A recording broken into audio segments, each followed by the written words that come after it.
Dieu te donne. Ne passe pas le temps à te quereller. Ne passe pas ton temps à peine. Ne perds pas ton temps avec le querelleur. Généralement, le querelleur, c'est souvent un soi-disant de nouveau qui a fui la vie de la croix. Jésus dit aux apôtres, il y a personne qui, ayant suivi, a perdu son frère, sa soeur, son père, sa mère, ses terres, n'en reçoivent en société-ci des frères, des sœurs, des pères, des mères, des terres au centuple. Il ajoute avec persécution. La plupart des querelleurs qui arrivent dans vos maisons sont des brebis perdus. Perdus. Qui ne veulent même pas qu'on les sauve. Ils connaissent la parole comme Lucifer. Lucifer était au ciel. Si vos enfants ne sont pas bien remplis de la connaissance de Christ, pendant que tu seras l'enfant, ne t'en livre pas. Il va dire à l'enfant, n'est-ce pas que Jésus, le premier miracle qu'il a fait, c'est de transformer l'eau en vin? Vivons et mangeons. Lui raconte son histoire. J'ai été au ciel, il disait comme lui. Mon frère, c'est comme si Judas Iscariote pourra dire aussi au fidèle de Jésus, j'ai été aussi apôtre. Mais lorsque la persécution est arrivée, qu'est-ce que Judas a fait? Il a tourné le dos à son apostolat. Mais le reste sont restés fidèles et ont été élevés.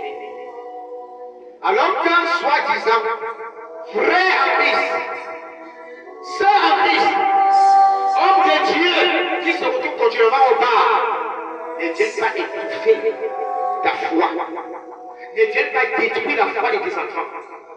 Lorsque tu verras en lui une personne qui ne veut pas arrêter la débauche, dis-lui, mon frère, je ne veux plus que tu viennes ici.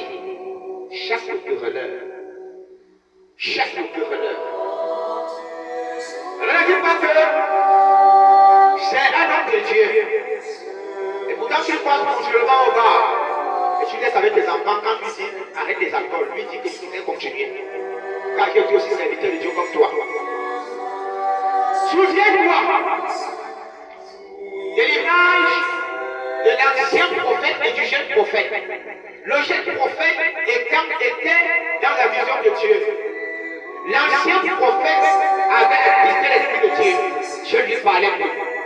Je vais donner ce oral au jeune prophète. Et là, il dit au jeune prophète, vas-y, parle au roi qui se pervertit, qui donne des sacrifices au Baal. Alors le jeune prophète ira voir ce roi passant, il va trouver le roi en train de faire des sacrifices sur le tête de Baal. Et il va prononcer son oracle. Pendant que le roi voulait l'intimider en lui montrant son doigt, la main de ce roi et son doigt seront raides. Ça va te toucher. Le roi va supplier le jeune prophète.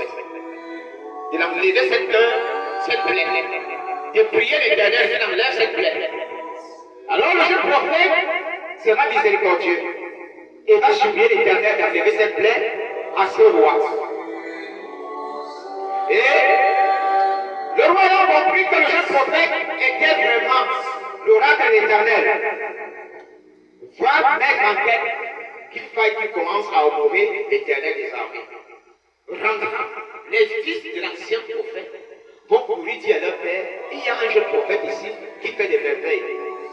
Il venait d'humilier le roi en prononçant le oracle de l'éternel. On a dit la puissance de l'éternel frapper la main du roi. Alors le jeune prophète, l'ancien prophète, va se lever et ira à la rencontre du jeune. Il va l'amener chez lui. Il était dit au jeune prophète, lorsque tu iras là-bas, ne touche pas la nourriture ni l'eau. Parle de moi, ainsi par l'éternel, et quitte ce lieu, sans toucher à boire et à manger.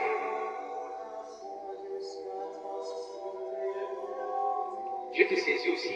Moi qui a fait les traversées dans la boisson, et Dieu est venu ici. Ce n'est pas ce que l'Éternel t'a dit. Nous devions passer